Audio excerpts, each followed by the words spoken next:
जय हिंद, वंदे मातरम। दोस्तों आज की इस वीडियो में हम लोग क्लास 11th का पॉलिटिकल साइंस का मोस्ट 50 VBI ऑब्जेक्टिव क्वेश्चन को कवर करेंगे, जो कि आपके बोर्ड एग्जाम्स के लिए बहुत ही ज्यादा इंपॉर्टेंट फुल रहने वाले। ठीक है दोस्तों, इससे पहले मैंने दोस्तों पार्ट 1, ठीक है, पार्ट 1 दोस्तों मैंने करा दिया है, जिसमें से 50 ऑब्जेक्टिव क्वेश्चन कवर कराए गए थे। ठीक है, तो यदि आपने उस वीडियो को नहीं देखा है तो आप इस वीडियो के डिस्क्रिप्शन बॉक्स में मैं लिंक दे दूंगा। इस वीडियो को देखने के बाद आप उस वीडियो को देख लीजिएगा। ठीक है, क्योंकि दोस्तों आप सभी को पता होगा कि जैक के द्वारा जो है ये पॉलिटिकल साइंस का कोई भी मॉडल पेपर जारी नहीं किया गया है, तो आपके एग्जाम के लिए ये सभी क्वेश्चन बहुत ज्यादा इंपॉर्टेंट फुल रहने वाले, और यहाँ से बहुत सारे ऐसे क्वेश्चन है जो कि आपको डायरेक्ट आपके एग्जाम में हूबहू पूछे जाएंगे। ठीक है, इसलिए आपसे मेरा एक ही रिक्वेस्ट रहेगा कि आप इस वीडियो को शुरू से लेकर के लास्ट तक जरूर देखिएगा। ठीक है, क्योंकि दोस्तों यहाँ पे हर एक क्वेश्चन आपके एग्जाम्स के लिए इंपॉर्टेंट है। इतना दिन आप क्या पढ़े नहीं पढ़े कोई भी मायने नहीं रखता दोस्तों, लेकिन दोस्तों अब आप इतना कम समय में क्या पढ़ रहे हैं ये आपके लिए काफी ज्यादा इंपॉर्टेंट होता है। और दोस्तों अब आपको वही पढ़ना है जो आपके बोर्ड एग्जाम्स के लिए इंपॉर्टेंट है। ठीक है, और यहाँ पे मैंने हर एक क्वेश्चन आपके एग्जाम्स के लिए इंपॉर्टेंट है उन्हीं सभी क्वेश्चन को कवर कराए हैं। तो चलिए टाइम को वेस्ट न करते हुए आज की इस वीडियो को स्टार्ट करते हैं।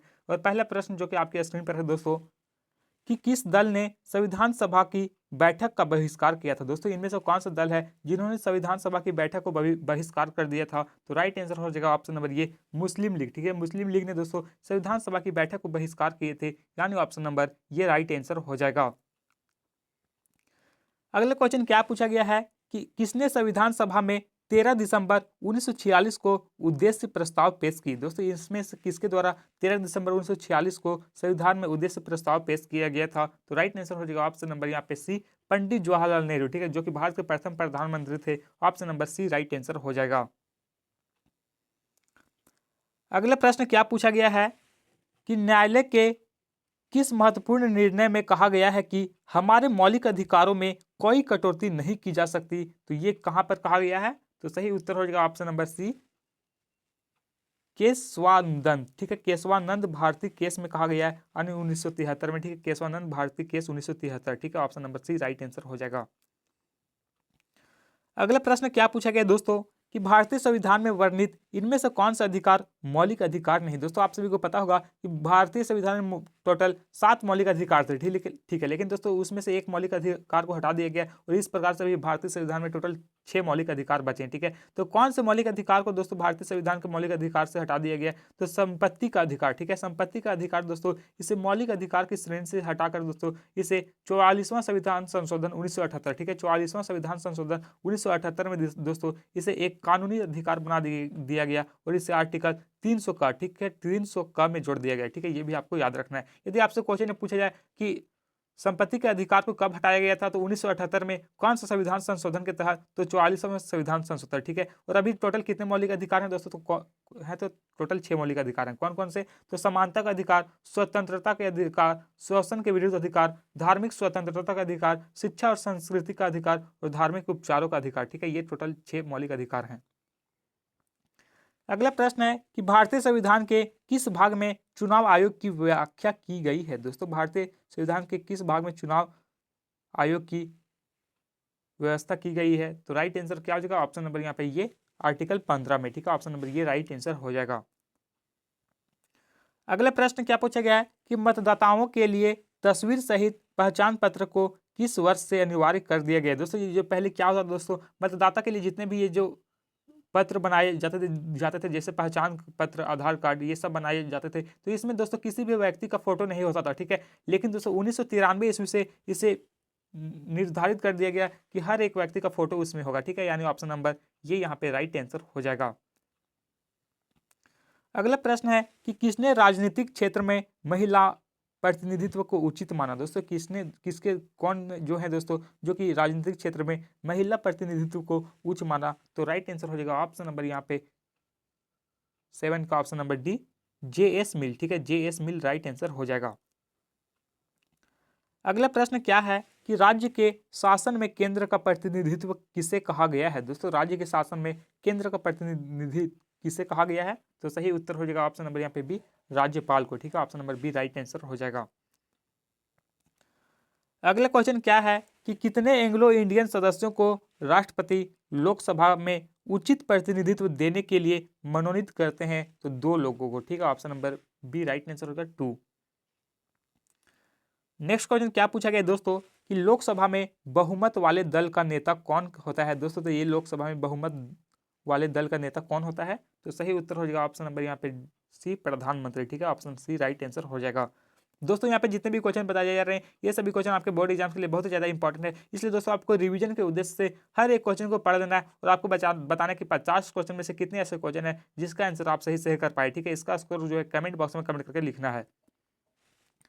अगला प्रश्न क्या है कि कोई मंत्री जो सांसद या विधायक नहीं है, ठीक है, कोई भी मंत्री जो सांसद या विधायक नहीं है उसे कितने समय में सांसद या विधायक होना अनिवार्य है, ठीक है दोस्तों। तो उसे 6 माह में यदि वह चुनाव को जीत जाता है तो वह सांसद या विधायक बन सकता है। ऑप्शन नंबर बी सही उत्तर हो जाएगा, ठीक है।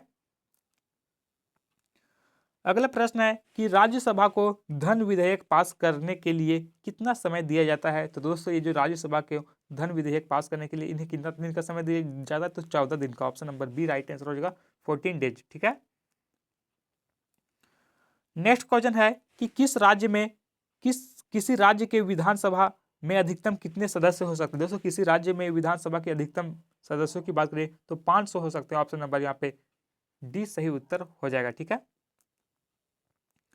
अगला प्रश्न है कि इनमें से कौन भारतीय सांसद का अंग नहीं। दोस्तों इनमें से देखा जाए तो कौन जो कि भारतीय सांसद का अंग नहीं है, तो सही उत्तर हो जाएगा दोस्तों 14 का ऑप्शन नंबर यहाँ पे डी प्रधानमंत्री, ठीक है। प्रधानमंत्री जो कि भारतीय संसद के अंग नहीं है, ठीक है।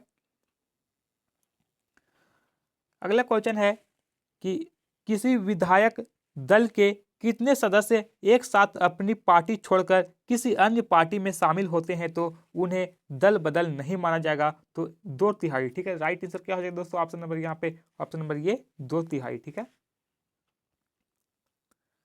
अगला प्रश्न है कि सर्वोच्च न्यायालय के न्यायाधीशों की अवकाश आयु को बढ़ाने का अधिकार किसे। दोस्तों ये जो सर्वोच्च न्यायालय के न्यायाधीश होते हैं, मान के चलिए इसका जो उम्र होता है दोस्तों रिटायरमेंट का आयु 65 वर्ष है, ठीक है। तो इससे बढ़ाने का अधिकार किसे दिया गया है, तो इसे बढ़ाने का अधिकार मात्र संसद को दिया गया है, यानी option number D right answer हो जाएगा, ठीक है। अगला क्वेश्चन क्या है कि उच्च न्यायालय के न्यायाधीशों की अवकाश आयु कितनी होती है। तो सही उत्तर हो जाएगा दोस्तों ऑप्शन नंबर यहाँ पे बी 65 वर्ष, ठीक है, 62 वर्ष, सॉरी दोस्तों option number B right answer हो 62 ईयर्स। नेक्स्ट क्वेश्चन है कि भारत के सर्वोच्च न्यायालय में न्यायाधीश की नियुक्ति कौन करता है। दोस्तों भारत के सर्वोच्च न्यायालय में जो न्यायाधीश होते हैं इनकी नियुक्ति किसके द्वारा किया जाता है, तो सही उत्तर हो जाएगा ऑप्शन नंबर ये राष्ट्रपति के द्वारा, ठीक है। ऑप्शन नंबर ये राइट आंसर हो जाएगा। अगला प्रश्न क्या पूछा गया दोस्तों कि भारत के चुनाव आयोग को किस सूची में रखा गया है। दोस्तों ये जो भारत के चुनाव आयोग को इससे कौन सा सूची में रखा गया है, संघ सूची, राज्य सूची या फिर समवर्ती सूची। तो सही उत्तर हो जाएगा ऑप्शन नंबर यहाँ पे 19 का ऑप्शन नंबर ये, इसे संघ सूची में रखा गया है। ऑप्शन नंबर ये राइट आंसर हो जाएगा संघ सूची। नेक्स्ट क्वेश्चन है कि केंद्र और राज्य के बीच शक्तियों के वितरण को किस अनुसूची में रखा गया है। दोस्तों ये जो केंद्र और राज्यों के बीच शक्तियों का वितरण का अनुसूची कौन सा अनुसूची में रखा गया है, तो सही उत्तर हो जाएगा ऑप्शन नंबर यहाँ पे 7वीं अनुसूची में, ठीक है। Option number B right answer होगा 7वीं अनुसूची। अगला प्रश्न है कि यदि किसी राज्य की जनसंख्या 20 लाख से कम है, ठीक है दोस्तों, कोई भी राज्य जिसकी जनसंख्या 20 लाख से कम है तो उस राज्य में पंचायती राज्य की व्यवस्था होगी। तो दोस्तों उस राज्य में कौन सी पंचायती राज्य की व्यवस्था होगी, तो दोस्तों 20 लाख से यदि कम रहेगा दोस्तों तो वहां पे कौन सा व्यवस्था होगा, तो द्विस्तरीय सरकार होगी, ठीक है। राइट आंसर करके द्विस्तरीय। यदि 20 लाख से अधिक होता है दोस्तों तो वहां पे 3 चुनाव होता है, ठीक है। 3, एक मुखिया का चुनाव होता है, एक पंचायत समिति का चुनाव होता है और एक जिला परिषद का चुनाव होता है, ठीक है। 20 लाख से यहाँ पे प्लस होता है, यदि 20 लाख से कम रहेगा तो वहां सिर्फ मुखिया और जिला परिषद का चुनाव होता है और पंचायत समिति का चुनाव नहीं होता है, ठीक है। ये आपको याद रखना है। अगला क्वेश्चन है कि भारत के किस राज्य में सर्वप्रथम पंचायती राज्य की स्थापना हुई थी। दोस्तों भारत के कौन सा ऐसा राज्य है जहां पर सर्वप्रथम पंचायती राज्य की स्थापना हुई थी, तो सही उत्तर हो जाएगा ऑप्शन नंबर यहाँ पे ये राजस्थान, ठीक है। ऑप्शन नंबर ये राइट आंसर होगा राजस्थान। अगला प्रश्न है कि भारतीय संविधान का मूल दर्शन क्या है। दोस्तों भारतीय संविधान की बात करें तो इसका मूल दर्शन क्या है, तो राइट आंसर हो जाएगा लोकतांत्रिक समाजवाद, ठीक है। ऑप्शन नंबर डी सही उत्तर हो जाएगा दोस्तों लोकतांत्रिक समाजवाद। अगला प्रश्न है कि संविधान की सजीवता के लिए इनमें से कौन महत्वपूर्ण है। दोस्तों संविधान की सजीवता के लिए देखा जाए तो इनमें से सबसे महत्वपूर्ण कौन नहीं है दोस्तों, तो राइट आंसर हो जाएगा ऑप्शन नंबर यहाँ पे ये राजनीतिक पार्टियां के कार्यक्रम, ठीक है। ये महत्वपूर्ण नहीं है, ऑप्शन नंबर ये राइट आंसर हो जाएगा। अगला प्रश्न है कि भारतीय संविधान के किस अनुच्छेद में संशोधन की प्रक्रिया का वर्णन है। दोस्तों भारतीय संविधान के कौन सा अनुच्छेद में संशोधन की प्रक्रिया के वर्णन के बारे में बताया गया है, तो सही उत्तर हो जाएगा ऑप्शन नंबर यहाँ पे 25 का ऑप्शन नंबर बी अनुच्छेद 368, ठीक है, अनुच्छेद 368 में किया गया। Option number B right answer हो जाएगा। और पूछा जाए यदि क्वेश्चन में कि भारतीय संविधान में टोटल कितने अनुच्छेद है, तो 395 अनुच्छेद है, ठीक है, 395 अनुच्छेद है, ठीक है। कितने भाग है, तो 22 भाग है। और कितने अनुसूची है, तो 12 अनुसूची है, ठीक है। अगला प्रश्न है कि किसे नई राजनीति का पिता कहा जाता है। दोस्तों इनमें से किसे जो है, जो कि राजनीति का पिता कहा जाता है, ठीक है, नई राजनीति का पिता इनमें से किसे कहा जाता है, तो सही उत्तर हो जाएगा ऑप्शन नंबर ये मैकियावेली को, ठीक है, Machiavelli, option number C right answer हो जाएगा। अगला प्रश्न है कि पॉलिटिक्स नामक पुस्तक का लेखक कौन है। दोस्तों जो पॉलिटिक्स नामक पुस्तक है इसके लेखक कौन है, तो इसके लेखक अरुस्तु हैं। यानी ऑप्शन नंबर डी सही आंसर हो जाएगा अरुस्तु, ठीक है, अरस्तु, ठीक है। अगला प्रश्न है कि व्यवहारवादी क्रांति का जन्म कब हुआ। दोस्तों ये जो व्यवहारवादी क्रांति है इसकी जन्म की बात करें तो इनका जन्म सन 1945 ईस्वी में हुआ था। यानी option number C right answer है 1945। अगला प्रश्न जो कि बहुत ज्यादा इंपॉर्टेंट क्वेश्चन है दोस्तों कि वोट देने का संबंध किस स्वतंत्रता से है। दोस्तों ये जो वोट देने का संबंध है ये किस स्वतंत्रता से है, तो यह कैसे स्वतंत्रता है, तो यह एक दोस्तों राजनीतिक स्वतंत्रता है। यानी ऑप्शन बी सही उत्तर हो जाएगा, ठीक है। अगला क्वेश्चन क्या पूछा गया दोस्तों कि ऐसी समाज की कल्पना किसने नहीं की जिसमें न वर्ग होगा और न राज्य होगा, तो सही उत्तर होगा फासीवादी, ठीक है, ऑप्शन नंबर डी सही उत्तर होगा फासीवादी, फासीवादी, ठीक है। अगला प्रश्न है कि किसने फ्रीडम ऑफ फियर, ठीक है, किसने फ्रीडम ऑफ फियर नामक पुस्तक लिखी, तो इस पुस्तक को किसने लिखा है दोस्तों, तो ये पुस्तक जो लिखा गया है ये लिखा गया है आंग सान सू के द्वारा, ठीक है, ऑप्शन नंबर 20 सही उत्तर होगा आंग सान सू। अगला प्रश्न है कि किनके विचार हैं कि प्राकृतिक असमानता को दूर नहीं किया जा सकता। दोस्तों इनमें से किसका विचार है जो कि प्राकृतिक असमानता को दूर नहीं किया जा सकता है, तो सही उत्तर हो जाएगा ऑप्शन नंबर यहाँ पे ये रूसो का ऐसा विचार है, ठीक है, ऑप्शन नंबर ये राइट आंसर हो जाएगा। अगला प्रश्न है कि किनका कथन है कि व्यक्ति चाहे कितना ऊंचा हो कानून उससे ऊपर है, ठीक है दोस्तों, व्यक्ति कितना भी ऊंचा हो लेकिन कानून उससे भी ऊपर है, ये किसका कथन है, तो ये है दोस्तों सर एडवर्ड कॉक का, ठीक है, ऑप्शन नंबर सी सही उत्तर होगा सर एडवर्ड कॉक। अगला क्वेश्चन क्या पूछा गया है कि प्लेटो ने अपनी किस पुस्तक में न्याय संबंधी अवधारणा की व्याख्या की है, तो ये कौन सा पुस्तक में किए हैं दोस्तों, तो 34 का सही उत्तर हो जाएगा option number D the Republic में, ठीक है, option number D right answer हो जाएगा द रिपब्लिक। अगला प्रश्न है कि किस सिद्धांत के अनुसार वर्गहीन, ठीक है, किस सिद्धांत के अनुसार वर्ग विहीन समाज में ही न्याय उपलब्ध हो सकता है, तो सही उत्तर हो जाएगा ऑप्शन नंबर यहाँ पे सी मार्क्सवादी, ठीक है, मार्क्सवादी राइट आंसर हो जाएगा। अगला प्रश्न क्या पूछा गया है कि अधिकारों की सुरक्षा के लिए कौन सा तत्व सर्वाधिक महत्वपूर्ण है। दोस्तों अधिकारों की सुरक्षा के लिए देखा जाए तो सबसे महत्वपूर्ण इनमें से कौन सा तत्व है, तो राइट आंसर हो जाएगा दोस्तों ऑप्शन नंबर डी स्वतंत्र न्यायाधीश, option number D right answer हो जाएगा। अगला प्रश्न है कि किसने कहा कि किसी राज्य की पहचान वहां के अधिकारों की व्यवस्था से की जा सकती है, तो दोस्तों ये किसके द्वारा कहा गया था, तो ये कहा गया था दोस्तों लॉस्की के द्वारा, ठीक है, ऑप्शन बी राइट आंसर हो जाएगा लॉस्की। अगला प्रश्न क्या दोस्तों कि इनमें से कौन जीवन स्वतंत्रता तथा संपत्ति से संबंधित 3 अधिकारों को प्राकृतिक अधिकारों के रूप में माना है, तो ये किसने माना है दोस्तों, तो सही उत्तर हो जाएगा option number B John Locke, ठीक है, जॉन लॉक राइट आंसर हो जाएगा। अगला क्वेश्चन क्या है कि अपने से बड़े लोगों का सम्मान करना कौन अधिकार है, कौन सा अधिकार है दोस्तों अपने से बड़े लोगों का सम्मान करना, तो यह एक दोस्तों यह एक नैतिक अधिकार है, ऑप्शन नंबर ये राइट आंसर हो जाएगा नैतिक अधिकार। अगला प्रश्न क्या है दोस्तों कि किसने आज के विश्व को भूमंडलीय गांव की संज्ञा दी है। दोस्तों किसने दोस्तों आज के विश्व को जो है ये भूमंडलीय गांव की संज्ञा दिए हैं, तो सही उत्तर हो जाएगा ऑप्शन नंबर बी मार्शल मैक्लूहान, ठीक है, मार्शल मैक्लूहान राइट आंसर हो जाएगा। अगला प्रश्न है कि एक व्यक्ति एक वोट का सूत्र किसने कहा। दोस्तों एक व्यक्ति एक वोट का सूत्र इनमें से किसके द्वारा कहा गया था, तो ये कहा गया था बेंथम के द्वारा, ठीक है, ऑप्शन नंबर ये राइट आंसर बेंथम। अगला प्रश्न क्या है कि किस देश में रम्त का नियम के आधार पर नागरिकता मिलती है। दोस्तों इनमें से कौन सा देश में जो है ये रम्त के नियम के आधार पर नागरिकता दिया जाता है, तो सही उत्तर हो जाएगा ऑप्शन नंबर यहाँ पे भी फ्रांस में, ठीक है, फ्रांस राइट आंसर हो जाएगा। अगला प्रश्न दोस्तों कि इनमें से कौन सर्वश्रेष्ठ राष्ट्रवाद है। दोस्तों इनमें से सबसे सर्वश्रेष्ठ राष्ट्रवाद की बात करें तो सही उत्तर हो जाएगा उदारवादी राष्ट्रवाद, ठीक है, option number D right answer हो जाएगा।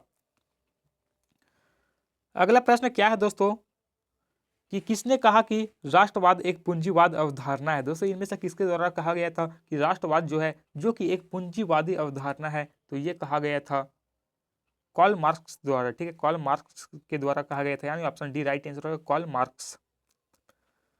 अगला प्रश्न क्या पूछा गया दोस्तों कि समाज की भलाई हेतु राज्य द्वारा किसी धर्म के मामले में उचित निर्णय क्या होगा। दोस्तों तो ये राइट आंसर हो जाएगा 45 का ऑप्शन नंबर यहाँ पे, ये राज्य धर्म के मामले में हस्तक्षेप नहीं करेगा। ठीक है, ऑप्शन नंबर यहाँ पे ये राइट आंसर हो जाएगा। अगला प्रश्न है कि धर्म लोगों के लिए अफीम है। ठीक है दोस्तों, ये जो धर्म लोगों के लिए अफीम है ये किसने कहा, बहुत ही ज्यादा इंपॉर्टेंट कथन है दोस्तों। तो ये किसके द्वारा कहा गया था, तो ये मार्क्स के द्वारा कहा गया था, यानी ऑप्शन बी राइट आंसर होगा, मार्क्स। ठीक है, अगला क्वेश्चन क्या पूछा गया दोस्तों कि किस आधार पर भारत एक धर्मनिरपेक्ष राज्य है। दोस्तों इनमें से कौन सा आधार पर देखा जाए तो भारत जो है जो कि एक धर्मनिरपेक्ष राज्य है, तो सही उत्तर हो जाएगा ऑप्शन नंबर यहाँ पे डी। दोस्तों भारत में धर्म के आधार पर भेदभाव नहीं किया जाता। आप सभी को पता होगा दोस्तों कि ये मौलिक अधिकार है कि भारत में धर्म के आधार पर भेदभाव नहीं किया जाएगा। ठीक है, अगला क्वेश्चन क्या है दोस्तों कि किस देश के संविधान को शांति का संविधान कहा जाता है। दोस्तों इनमें से कौन सा देश के संविधान को शांति संविधान कहा जाता है, तो सही उत्तर क्या हो जाएगा दोस्तों, जापान। जापान को दोस्तों, जापान के संविधान को शांति संविधान कहा जाता है। ठीक है, option number B right answer हो जाएगा। अगला क्वेश्चन है दोस्तों कि इनमें से कौन शांति का उपदेशक है। दोस्तों इनमें से कौन सा है जो कि शांति का उपदेशक है, तो राइट आंसर हो जाएगा ऑप्शन नंबर यहाँ पे डी। ठीक है, महात्मा गांधी। ठीक है, महात्मा गांधी जो कि शांति के उपदेशक थे, ऑप्शन डी राइट आंसर हो जाएगा। अगला क्वेश्चन क्या है दोस्तों कि सबसे पहले किसने राजनीतिक विकास के सिद्धांत का प्रतिपादन किया। तो सबसे पहली बार देखा जाए दोस्तों तो राजनीतिक विकास का सिद्धांत किसके द्वारा प्रतिपादन किया गया था, तो ये किया गया था लुसियन डब्ल्यू पाई। ठीक है, लुसियन डब्ल्यू पाई के द्वारा किया गया था, option number D right answer हो जाएगा।